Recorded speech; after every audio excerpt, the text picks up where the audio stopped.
یادم است والله اعلم سالی 2003 یا 2004 بود، بار همراه یوسف عبدالسلاموف در یک جا نشسته بودیم. بچه‌وان بسیار صالح نمازخوان یوسف عبدالسلاموف، میدونی نه؟ قهرمان از گشتنگیر است، در گشتن طرز آزاد در المپیاد جای دیوم گرفت، هم بلندترین مرتبه را این مرده گرفته است یوسف عبدالسلاموف. بعد گفت دوملو برای چی؟ گفت همین جوانای شما همین طرح میگردن، خوری رضریت گرفته است نگرفته است، اگه کاندیداتیش رو بسته همین تکتیفک زده و بعد کنده سینه را پیش بکنه و بعد دستاش همین تمت حرکت میکنن. گفتم یا مردم میترسونن رقیباشون به همین راه واسطه میترسونن. بعد گفت رقیب زور باشه و نترسه چی؟ گفتم رقیب زور کی باشه با یا اون رقیب زور میترسن. بعد در میدان که بومدن دست پاشون لرزه میگیره، گوشتی گرفتن نمیتونن. همطوری حزل شوخی باید مراد بدل شده بود. حقیقتا اسید هم همون کتف زده و سیاست کرده اومد ناز شو که شما چینو معقول میکنه در این باقی ما درماده تز سویتون گم کنه ایجا دشنا معقولت زیاد کرد که دیگه من همیجا نبینم تون. مصعب بسیار دلیر بود. این شخصایی که مکتب محمد صلی الله علیه و سلم مگذشت یان ایو را به همون یک خراب میترسونی، با یک حسن معامله و معاشرت زیبا. گفت یا اسید. وقتی که اسید به اومد اسد ابن زراره تاکیدش کرد که این یکی از سرورای علم قبیله است، اگر به شرطی که تو بتونی و ایران مسلمان کنی انشالله کارمو به اوج میرسه، بسیار فایده و منفعت زیاد از ایمان میگیریم. از همین خاطر مصعب با یک نزاکت زیبایی گفت یا اسید ما تو را سخت احترام میکنیم، تو را پدرت قهرمان بود. واقعا پدر اسید ابن حضیر یک قهرمان بود. 2 سال قبل از همین واقعه که ما بیان کردیم بین اوس خزرج جنگ شد. قبیله خزرج شمارهشون نسبت اوس زیادتر بود. از همین خاطر او جنگ با نام جنگی بعوس معروف است. در هنگام جنگ اوسی ها شکست خوردن گریختن. بعد از قفا خزرجی ها طعنه‌شون زدن که شما همین قد مردی داره، همون تکی از برین ایزار کرته پوشه اوخی ایزار زنکی پوشه چو بگیره شما مردی را. و همین سخن به گوش پدر یعنی اسید به گوش حزیر رسید که یکی از سردارای اوس بود. شما ناموسی برده که ببینه نیزش گرفت در ران پشت انداخت و خودش از پرتافت. وقتی که قبیله دیدن که سردارشو زخمی شده است او نفهمیدن که این خودش چه زخمی کرده است. اومدن بالای سرش که بیا برداریمت. گفت نه قسم به خدا همین جام نمیجنبم، از این حال در مردن تان شما را به ناموسا زن فرزندتون هم پر تو یک جا میگریزه، بگذار مرا دارم اینجا پورا کنن خزرجی ها، شرم حیاش در تاریخ به نام شما میمونه. وقتی این سخن اوسی ها شنیدن دیگه ماندن بیچاره به یگان راه و وسیله قفا گشتن. از بس که علمکی بدن چنان به شدت جنگ کردن که خزرجی ها را شکست دادن. بعد خزرجی ها بگریختن. در جنگ بعوس آخران جنگ قبیله اوس که شمارش کمتر بود غلبه کرد و به شرافت انمی پدر یمی اسید حزیر که به همین راه و وسیله قومش از گریختن باز داشت و به هجوم گذاشتن غلبه کردن. مصعب ببینه از جای جانش قپید. پدر یک کس تعریف کنه البته معقولش میشه. گفت ما پدری تر تاریخش شنیدیم بسیار جوان مرد بود است، تا شیر بچه هم فرزند یعنی پدری غیور استی. من یک دهنگب دارم. گفت یک لحظه قطیمون بشی گوش کن، اگر قبول کردی خوب و نفس، اگر که نکردی تست سایمون هم میکشه به اینجا میریم، هرگیز دیگه نمیاییم. گفت انصفته، بسیار گپی خوب گفتی، انصاف کردی. حقیقتا ورا چی معنی کرده است از گوش کردن گپی تو؟ نیزه را گرفت در زمین خلانده اومد در پهلو شاشیشت. خیلی خوب گپ بزنه چی گپ داره؟ مصعب رضی الله عنه در ابتدا چند آیه از قرآن تلاوت کرد، چنان با جذبه، چنان زیبا.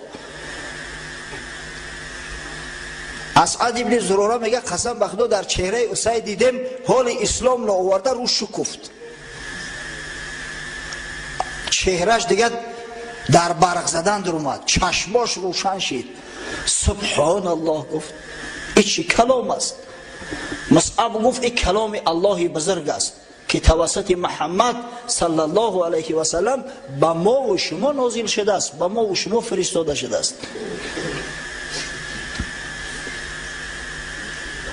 اسید گفت چه بگو منم مسلمان بشوم، چیکار کنم؟ مصعب گفت زود برا غسل کن، لباسای تازه و آزاده، لباسات اگر مقصد نجاست داشته باشن عوض کن، بیا کلمه شهادت بر زبان بران، در رکعت نماز بخون، انشاءالله تو شریک ما بشه. اسیدم در حال غسل کرده آمد کلمه شهادت بر زبان راند، در رکعت نماز خواند، شد مسلمان.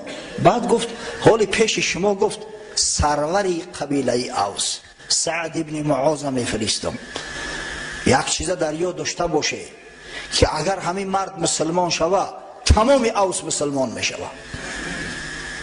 هیچ کس فرموده این یک سری موی خارج نمیشوه. برای تمام قوه حافظه و تمام هنر استعداد اختونه استفاده بره. و آمد به نزد قوم، آمد که سعد ابن معاذ قطعی کمپانی ششتگی صحبت دارم، و وقت ولی شراب حرام نبود، بعد اینا ولی مسلمان شدیان، اما ستا زده است یعنی برای گرم کردن این مجلس.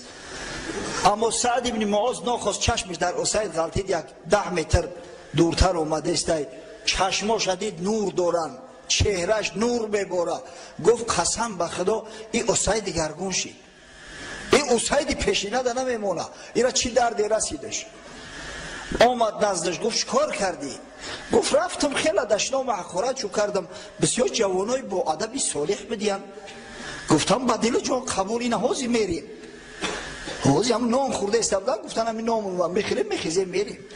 لیکن گفت من یک چیزی دیگه شنیدم یا سعد، قوم بنی حریثه به قصد کشتن اسعد ابن زروره شمشیر گرفتن و وادستیان، میخواهن همون پسری خولای تر بکشن تا تو خجالت زده و شرمنده شی.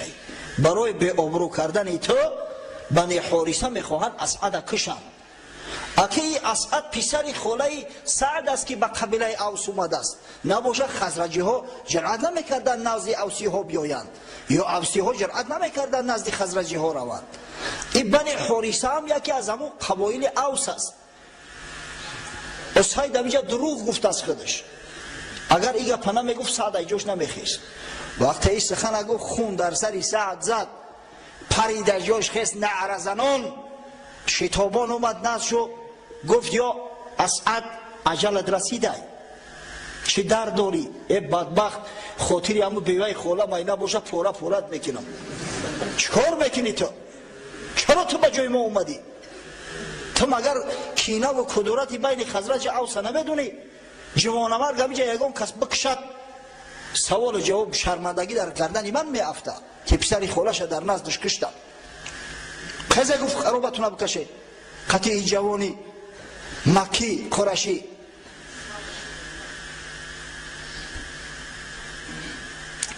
مصعب گفت یا سعد تو سروری قبیله هستی، تو پادشاهی قبیله هستی، این جایی که ما اومدیم حقیقتا مکانی تو هست، محل مرزی تو هست، به اجازت اومده معذرت، اما امکان داری که یک دهن سخن ما را گوش کنی و توکلت به خدا. قسم به خدا گفت اگر با تو معقول نشوه دیگه حیات داریم کوشش میکنیم که در چشمت نرسیم، در چشمت همین که چشم رس نبینیم او را.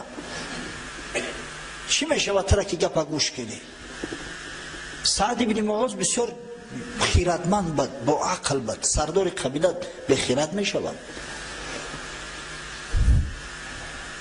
گفت انصاف کردی، گپی درست گفتی، الحمدلله من هم قدر عقل و فراست دارم که سخن سره را از ناسره جدا کنم. مثل اسید نیزش در زمین خلانده آمد در نزدش ششت، گفت گپ زنی و مصعب شروع کرد. آخه این قرآن بزرگ یک جاذبه ای داره. سبحان الله. وقتی در نزد سعد قرآن تلاوت کرد، سعد آب و ادا شد، با خود اندیشه کرد که یا سعد اینجا کلام خدا را در نزد خوندستیان، در صورتی که تو با پند نصیحتی بنی قریظه یهود عمل میکنی. اوسی ها با بنی قریظه، با قوم از یهود معاهده و دوستی داشتن، شرطنامه داشتن و همون یهودی های بنی قریظه سعد ابن معاذ ترس داده بودن که هشت در سرت بگی، میگن یک پیغمبر پیدا شده است، این به هیچ وجه پیغمبر نیست، زیرا که پیغمبرها فقط باید از بنی اسرائیل باشن، از بین یهود باشن. اینا خیلی فند و فریبش بکردن بیچاره را. از همون خاطر سعد ابن معاذ در ابتدا بسیار با یک تیزی و تندی و خشم آمدن اینا را استقبال کرد. اما وقتی آیه قرآن گوش کرد، گفت آیا به تو ارزنده است که تو سخن خدا موندگی، سخن خدا که به زبان مادری تو به زبان عربی به این حد اعجاز بیان شده است، گپ کدام یا یهودی بدبخت گوش کنی؟ عقلی تو کو؟ تو نخواه در مقایسه و در صلح و صلاح بین عرب ها یهودی ها را داور کنی؟ یهود بطور داوری کرده میتونه، در هر کار داور کسی را میکنن که ورزیده باشه، عقلش برسه، با فهم باشه. آیا میسزد که برای گپ بنی قریظه تو کلام خدا را ترک کنی؟ ببینید خدای تعالی که هدایتت کنه چقدر راه میابی. ابو جهل ملعونه که خیش تبار رسول الله صلی الله علیه و سلم است، با چشمش چندین معجزه ها را دید، قرآن از زبان رسول الله صلی الله علیه و سلم میشنید. خداوند که از هدایت محرومش کرده بود تا چند گمراهتر و گمراهتر میشد. اما سعد ابن معاذ پهلوانی که ببینه حضرت صلی الله علیه و سلم با چشم ندیده بود، وقتی قرآن شنید خداوند که هدایتش کرد دگرگون شد. حال اسلام را آورده رنگ روش تغییر یافت. اسعد در گوش مصعب گفت قسم به خدا این حال مسلمان نشید است، از چهرش نور باریده است، انشاءالله قلبش نرم شد. سعد ابن معاذ همه مثبت منفی ها را یک سه گذاشت، اندیشه کرد که واقعا حق به جانب خدا و پیغمبر خدا است.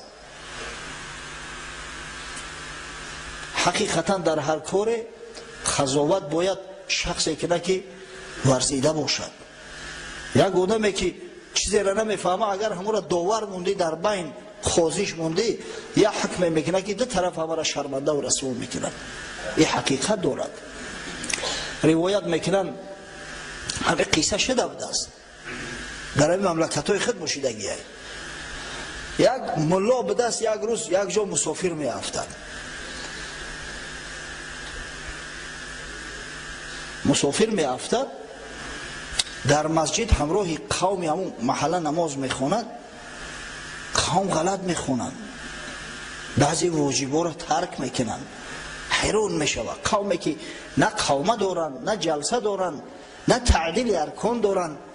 بعد نماز ملای همون قوم امامشون نصیحت کرد که برادر تو خطا کردی، باید انهی خیل میخوندی، انهی خیل میخوندی و تو را گرگ سرت میکنه، خدا جان تماس کنه. آخی همین نرم و ملایم بخون، تعدیل ارکان واجب است. قومه و جلسه را امام ابو یوسف فرض گفته است.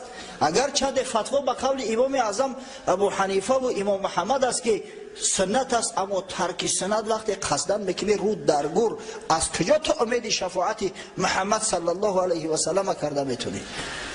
ها این ملا فرستاده دانو نبوده، مثل مصعب گپ زده نمیتونیست. اول شدت کرد. وقتی او امام محله را در پیش قومش که بیسواد گفت، بعد او را یک روی را گرفت، گفت بیسواد تو ما درست خواندیم، تو غلط گفتستی.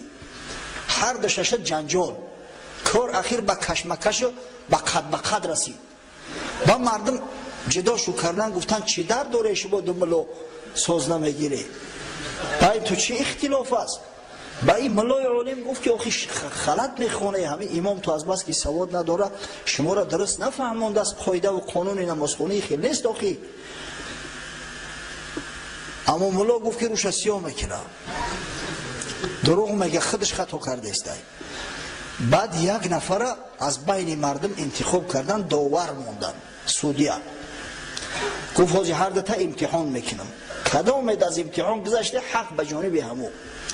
خب گفتن. بعد امر کرد یک قلم یک دفتر در نزد هر کدامش ماندن، بعد گفت مار بنویسه، مار به همین خط عربی. اون ملوت علیم به دست آخی میم الف را نوشت. ای ملایو به سواد نوشته نمیتونسته، گریف یک خط مرمورا کردن بیتر. اگه داور اومده است باید داوری کنه، بیچاره داور خط خونده نتونه، خط نشناسه. نگاه کرد گفت قسم به خدا همین نوشتگی ملای خود با مور بوننده، هم ملای خود راست میگه. بیچاره اون ملا را به حد میزننش که نیم کشتش میکنن. بعد با واسطه میشوه امام خلاصش میکنن، میگه دیدی دفعه دیگه بیاد بفرمون سنگسارت میکنن، گم شو پوتا بکش. حقیقتا هر چیز داور باید حکم کنه. وقت بری قریزه ابله کی است که مثلا حکم خدا و حکم پیغمبر خدا را میکرده است. لافانتین یک شعر داره، ابوالقاسم لاهوتی همون به فارسی گردونده است، بسیار به موریده. من امیر هفته گذشته در مسجد دملا احکام الدین خوندم، چند تلفن شد که دملا التماس امر را بردیا تکرار کن، بسیار حیاتی است. میگه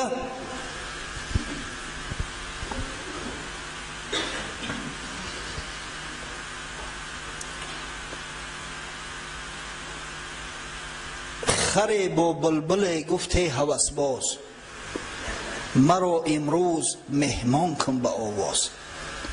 مگر بینم که استادی چون است، که هر چیز رهین آزمون است.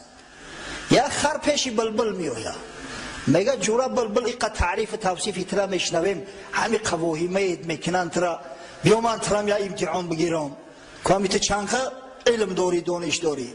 ولی متاسفانه هم خیلی آدمایی چی هستن به باک فلانی ترا ایقا تعریف میکنن، به من ترا یا امتحان بگیرم. آخه تو جوان مرد تو همه خودت اصلا صلاحیت امتحان گرفتن داری که تری دعوا میکنی.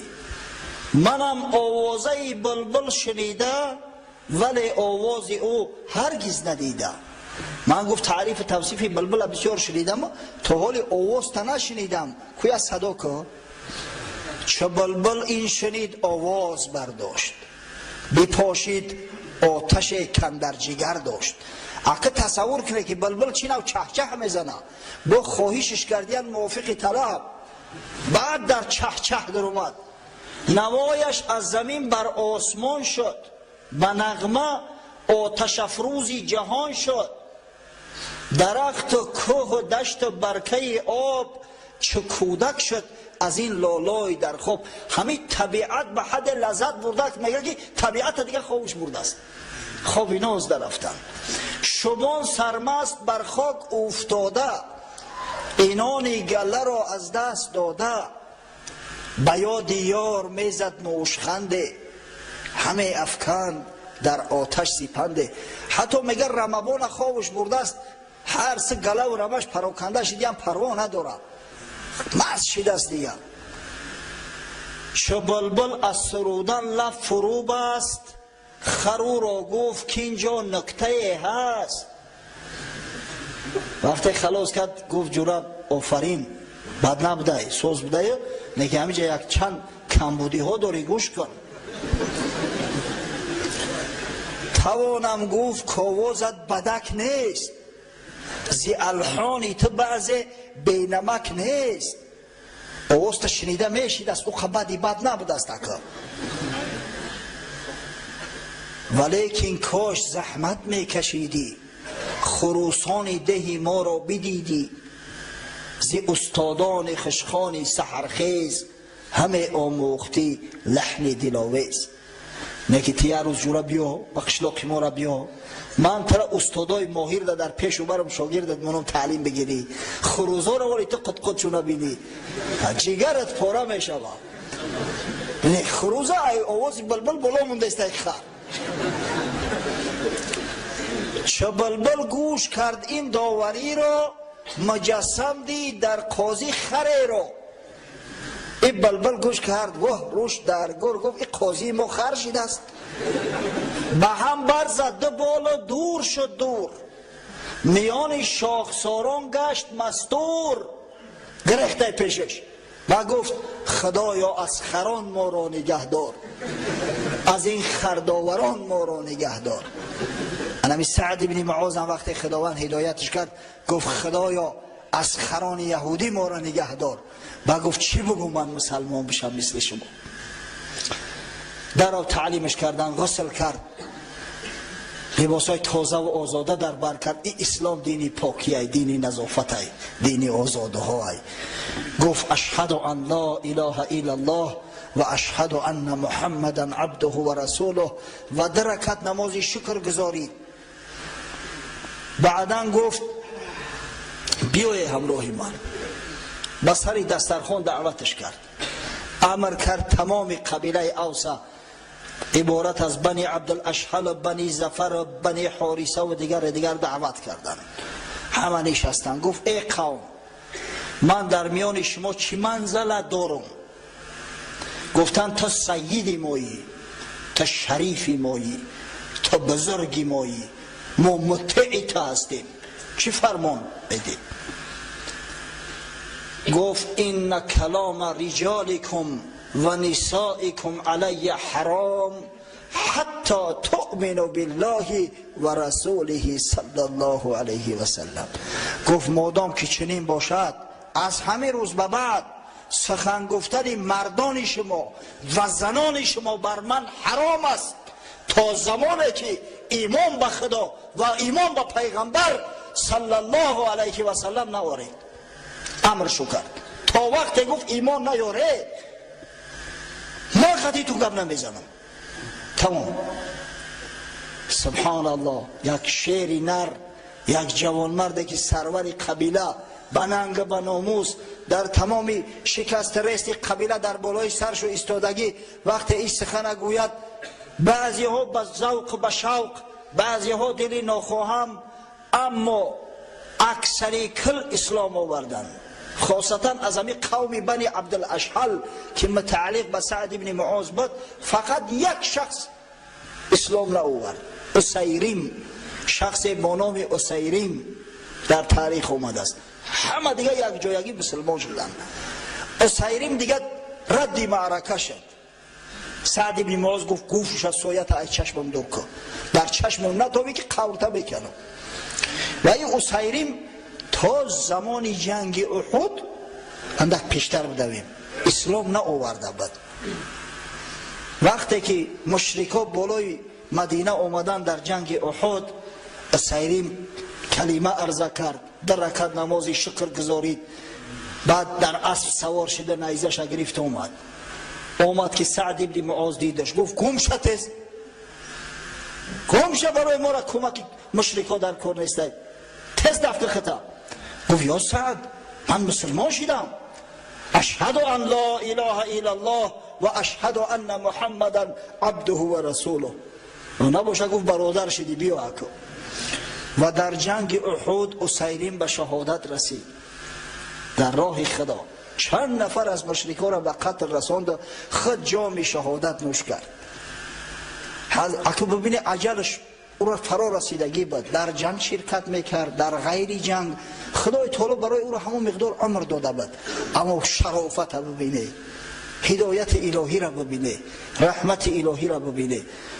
شخصی که یک بار سر در سجده الهی نگذاشته است در میدان جنگ در راه خدا و پیغمبر به شهادت رسید.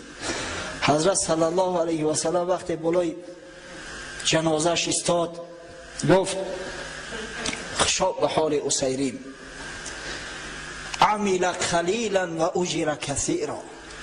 اگر چند عملش بسیار اندکی، آدمی که یک رکعت نماز نخونده باشه، آدمی که یک روز روزه نگرفته باشه، البته عملش کمه، نه که اجر ثواب فراوان گرفت، در راه خدا شهید شد به یگان حساب و عذاب راست جنت میرود. اینایی از قبیله اوس. و این سعد بن معاذ کمی در بارش معلوماتو بدم.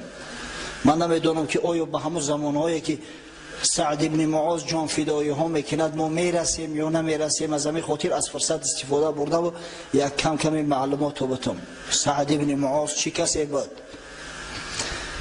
سعد ابن معاذ سرور قبیله بنی عبدالاشهل از دوستای خداست، از همون شخصایی است که حضرت رسول الله صلی الله علیه و سلم براش بشارت جنت داده است صراحتاً. وقتی که در جنگ بدر در مقابل لشکر مسلمانا، در مقابل 313 تا 317 نفر مسلمان قشون 1000 نفره مجهز و مسلح قریش قرار گرفته بود، حضرت صلی الله علیه و سلم برای مشاوره مسلمانان را دعوت کرد و از اونا وقتی که مشورت پرسید مشورت های بسیار مفید و خوب دادن.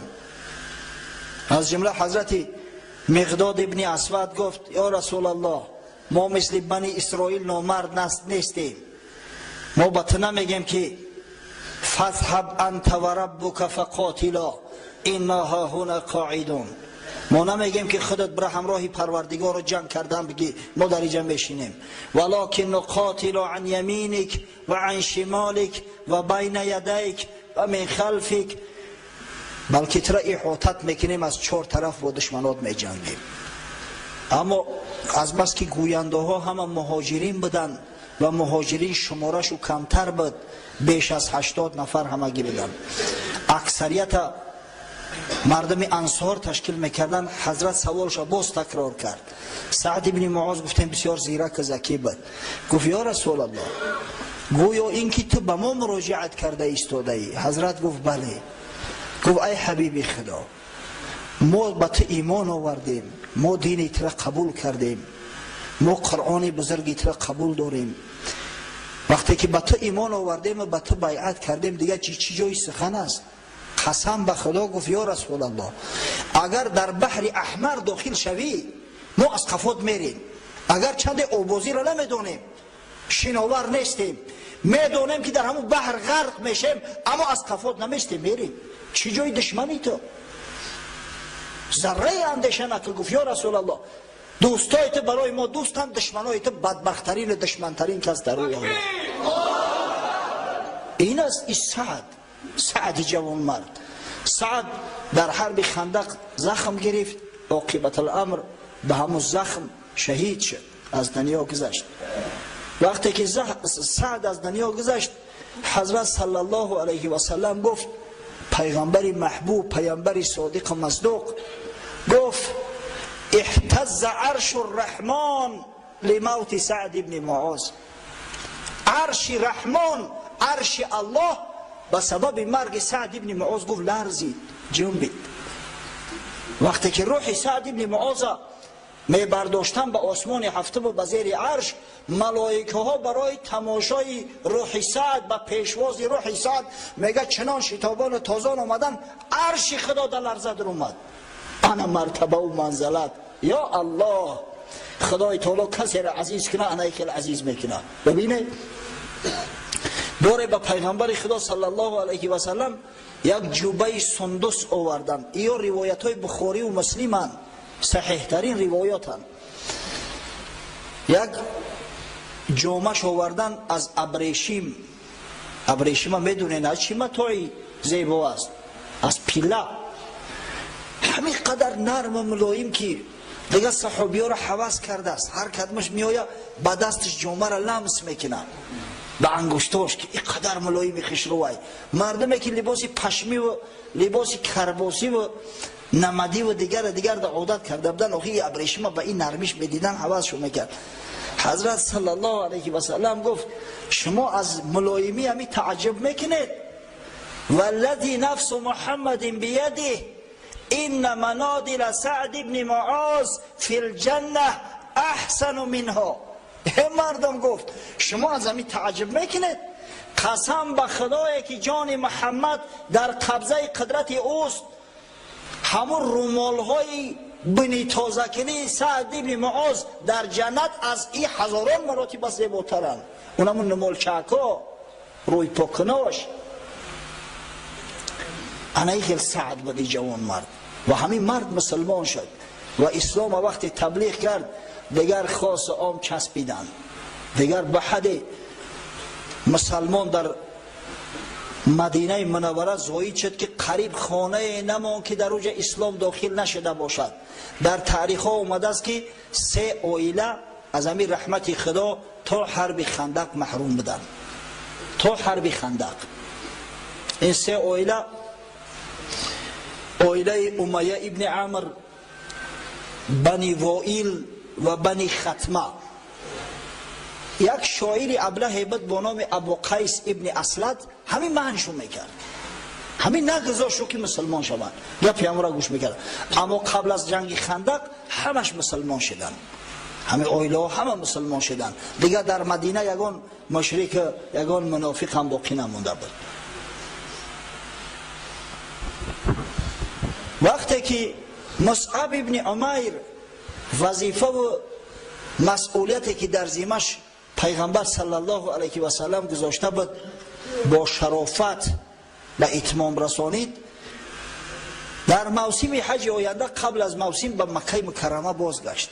نزد حضرت اومد و از اجرای سپارش هاش رپورت داد که یا رسول الله الحمدلله اکثر کل مردم مدینه منوره مسلمان شدیدند و در این موسم حج علاکه شماره مسلمانانی که به حج آمده بودند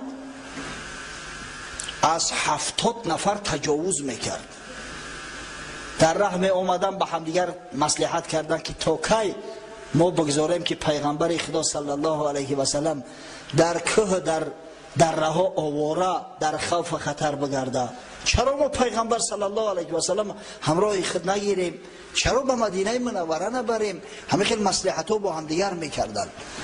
وقتی که به حج آمدن موسم حج خلاص شد، در آخرین روزهایی که در مینا مردم توقف میکنن در نزد عقبه اولا، ما هم شیطان خوردی میگیم عادت کردیم، در همون دره از همون دره ها جمع شدن. کعب ابن مالک روایت میکند که 73 مرد و 2 نفر زن در همونجا میگه جمع آمدیم برای بیعت با رسول خدا صلی الله علیه و سلم. شبانه حضرت همراه عمکش عباس ابن عبدالمطلب، عباس حال اسلام ناورده بود، خواجه حافظ میگه در این چمن گلی بیخار کس نچید آره، چراغ مصطفوی با لباس بولهبی است، حسن ز بصره، بلال از حبش، صهیب از روم، ز خاک مکه ابو جهل، این چه بلعجب است. یعنی که اسلام آوردن ما و شما، اصلاح شدن ما و شما همه وابسته به هدایت خداست.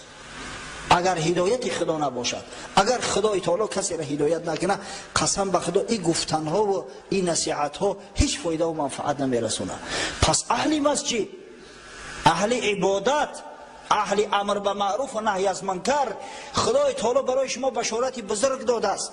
مادام دوست می‌داری عبادت خدا را، مسجد دوست می‌داری، پس انشاءالله تو در راه درستی، پس خدای تعالی به نظر رحمت به تو نظر انداخته است، تو را هدایتت کرده است. زینهار احتیاط کن که با گمراه نشوی، به ضلالت گرفتار نشوی. شبانه آمدن عباس اما که پیغمبر صلی الله علیه و سلم در ابتدای سخن شروع به گفتار کرد، گفت ای خزرجی ها، عادت بود قریشی ها اصلا مردم مدینه، عرب های مدینه را هم اوس هم خزرج با نام خزرجی ها یاد میکردن.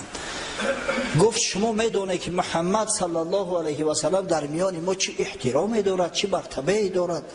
اگر چند یک عیده از بنی هاشم تا به هنوز به اسلام نه آوردین، اما ما در جان محمد صلی الله علیه و سلم بیچاره هستیم. ما نمیگذاریم که دشمنا به این زیان و آسیب رسونن، ما نمیگذاریم که قصد جان ای را کنن. این در بین قوم خودش عزیز است.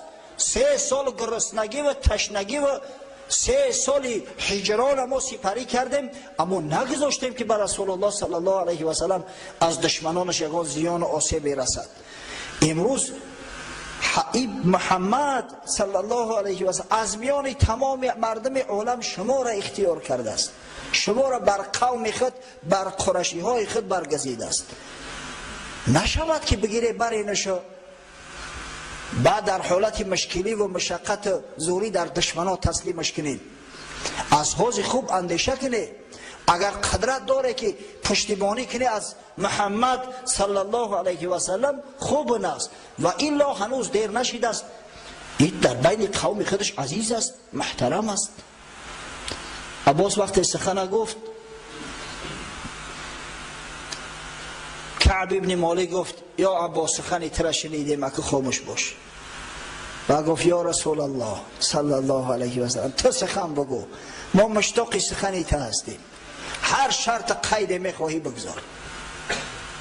بعد حضرت صلی الله علیه و سلم به سخن در اومد، نصیحت چو کرد، به اسلام دعوت چو کرد. بعد گفت که با من بیعت شما باید کنید، یعنی قول قسم کنید.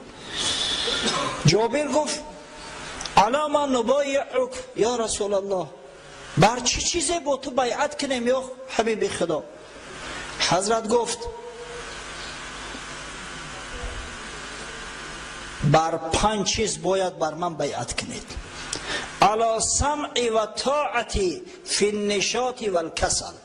اولا بر گوش دادن و اطاعت کردن، هم در حال فراخی و وسعت، هم در حال افسردگی. و علی النفقه فی العسر و الیسر. دوم در نفقه دادن، در کمک کردن، هم در وقت کمبغلی و فقر و هم در وقت فراخ دستی و در وقت بویگری.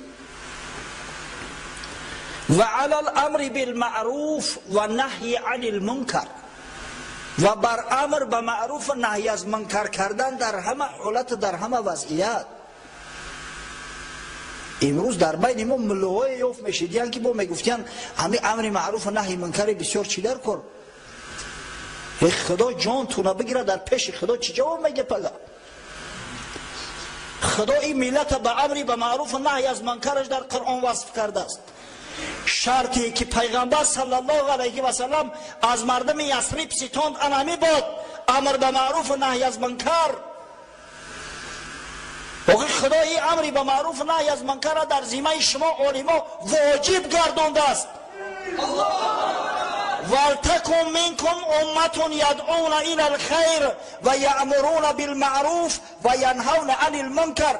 و تو به سعادت وقتی که امری به معروف و نهی از منکر منع میکنی و بر ضدش سخن میگوی، دعوای ملاگی میکنی، خاک در سرت که پگه در پیش خدا چی جواب میگوی؟ و علی ان تقوموا فی الله لا تأخذکم فی الله لومة لائم. شرط چهارم در راه خدا قایم میشوید، گفت به خاطر خدا عمل میکنید و در راه خدا و در راه دعوت خدا از ملامتی هیچ یک ملامت کننده ایبا نمیکنید. و علی ان تنصرونی اذا قدمت الیکم و تمنعونی مما تمنعون انفسکم و ازواجکم و ابناءکم و لکم الجنه. شرط پنجم نهایت کمک میکنید به من وقتی که نستان آمدم، در راه خدا کمک میکنید، قنات میشوید و دشمنای مرا باز میداره. نشود که با تنها بگذارین. چه خیلی که از جان خودتان دفاع میکنید، از زن خود دفاع میکنید، از فرزندای خود دفاع میکنید، همچنین از رسول خدا محمد صلی الله علیه و سلم باید دفاع کنید. وقتی این سخن گفت، یکی از سرورای انصار، او وقت همون خزرج بگیم، ولی که انصار بعد شدن، اینا انصاری خدا و پیغمبر، با نامی برا ابن معرور پرید از جاش خیست پیش رسول الله صلی الله علیه و سلم اومد، گفت یا رسول الله قسم به خدا، گفت با تو بیعت کردیم انشالله. گفت ما قوم نامرد نیستیم، ما اهل اسلحه ایم، ما از خوردیم و جنگاوریم، از خوردیم و جوانمرد شجاع و با غیرتیم و همین شجاعت پدر از پدر کابران ان کابر میراث گرفتگیم.